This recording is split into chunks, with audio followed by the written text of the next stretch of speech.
Hey, so I wanted to circle back onto Google. Ticker symbols on the screen, GOOGL. There's also GOOG. I believe it's the same, just one's Class A versus Class C. But anyway, so last time we touched on Google, we mentioned their Q2 earnings, Q3 guidance, and so the previous video is where you can see that. But we're just going to check in from July 29th up through today. Again, mainly just we're going to touch on news. Last time we looked at them, it was trading at 132, which I didn't like that price. It's come down to 129. We'll look into that to see if now is a good time to buy, and if not, what is a good time to buy. We were definitely going to touch on some news, and then we'll just go into the technical analysis. So let's just get into it. So again, last video we touched on this. Google did beat on their earnings and revenue, even guided higher. Earnings came in at $1.44. We were expecting $1.34, and then it also came in at 74.6 when we were expecting 72.8. So big beats here, and yet it pulled back. That's a little surprising. Just want to show the updates. So this is what it was prior, where they were projecting 1.34 and 72. And then next quarter, it looked like, again, they were projecting 1.34 and about 74. That's now been updated to $1.44 and 75. So we will see in terms of revenue for the year. I think this is a little high. I'm surprised they didn't pull that back a little bit, but that's a little high. We'll see how close we end up with that. Earnings, that seems to be on pace, so we'll just keep following it as we go. Getting into the news, so Google won limits in an antitrust case over default search deals. Really what happened is this trial is about a month away, and whatever the lawsuit was, who knows, maybe touching on 10 categories. Now we'll see the suit scaled back somewhat as certain allegations have been excluded. So again, if the example is they were going to be dealing with 10 different issues, now it might be 8 issues. So overall it's a win. Should save Google money because they just don't have to argue so many different situations. Again, we'll just follow that. Looks like the actual trial's a month away, so we'll see what the result of that is. We also have India's cricket body is pursuing a deal with Amazon or Google. They're looking for $750 million for those media rights. If India's going to become a new like hotspot, sort of like China is or America is, like there's a great deal of people there, and whoever can nab this and really kind of grow in India, it should be a decent deal. It's hard to tell because we don't follow that body. We don't know how much it makes, but apparently that is the deal right now. We'll see who takes it. It looks like it's between those two right now. Also, we had Google fail to end a $5 billion consumer privacy lawsuit. The judge rejected Google's bid to dismiss a lawsuit claiming it invaded the privacy of millions of people by secretly tracking their internet use.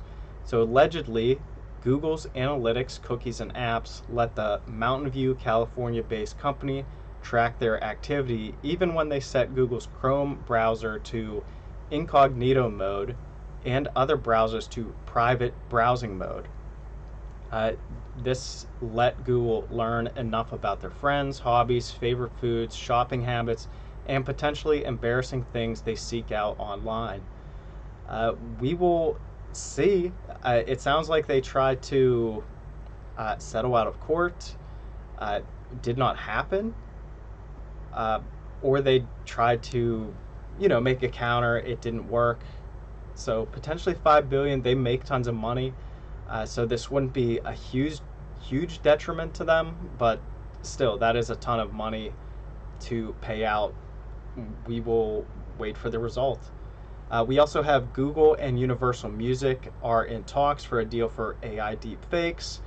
Uh, I feel like deepfakes has a bad connotation around it because in this example, it sounds like Google is trying to work with Universal to license artists' voices and apparently melodies for artificial intelligence generated songs. So using a favorite artist's voice with your own custom lyrics to see how that would sound.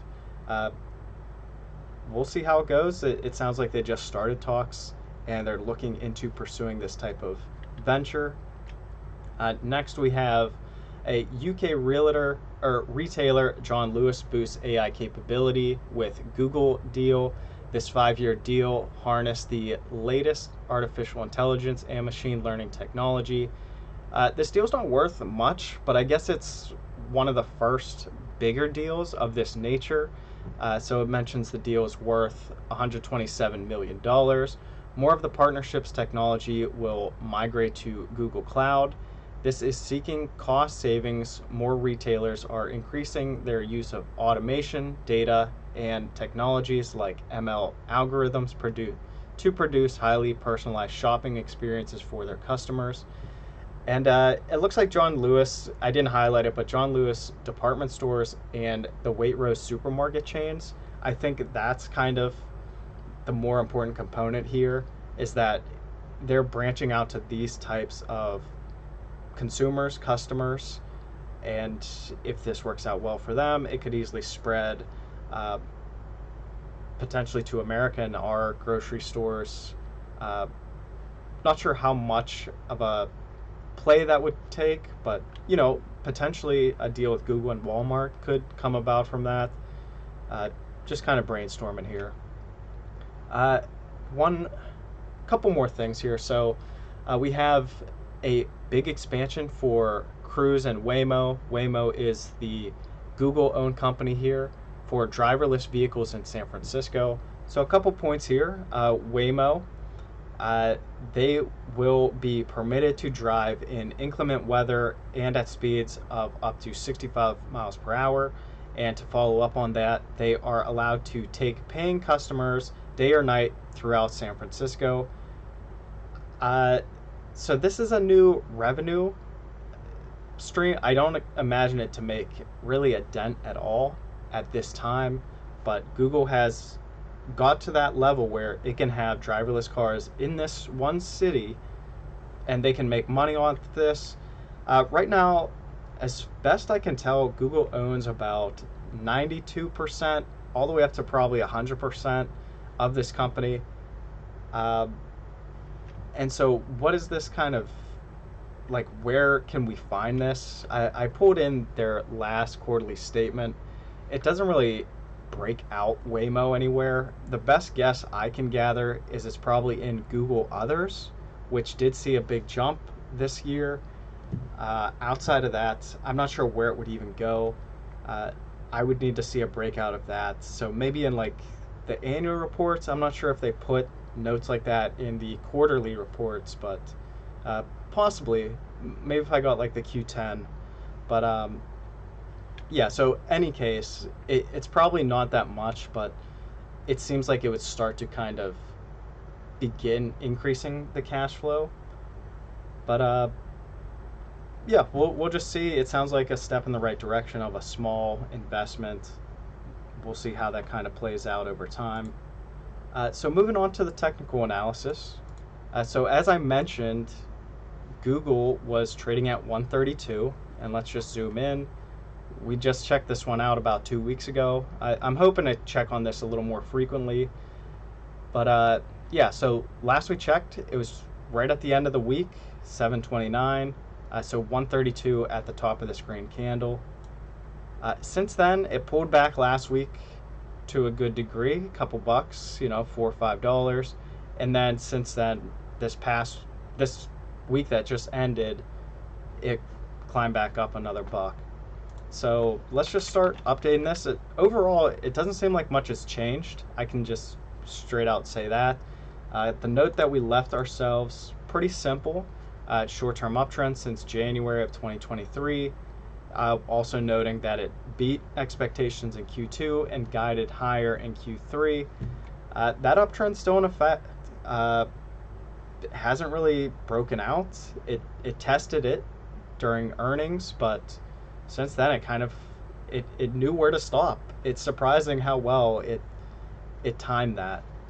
But so the buy point right now, we had 121. That was this blue line in here. It seemed like it traded sideways for a number of weeks there. So it seemed like there's some support. If we scale out, there was also some resistance around that point back when it was on the decline. But now on the incline, yeah, again, it kind of hesitated there, but now it's going up. Right now, I guess going into next week, yeah, I mean, 119 is on the table. If it would pull back all the way to the bottom of the channel, I would be fine with 121. I think that still is in play for probably the rest of the month. I don't know if it'll actually pull that far down, but it could successfully keep this uptrend and pull back to 121 anytime during the next 3 weeks, and I would be very pleased with that. So that is still going to be the buy point, 121. Resistance, we had 2 points in there. We had 135 and 142. 135 we can just check off by saying that was the uptrend, so that would be like the max. Looking at next week, it's still 135. It's getting close to 136, but still 135. That would still be like a limit at this point. And also 142. 142 I'm more interested in just because we've seen past resistance there. I want to see how long it takes to get over that hump again, if at all. It could easily get rejected, pull back to like 121, trade sideways for a bit. So that is a big price point for us, but still kind of far away for now.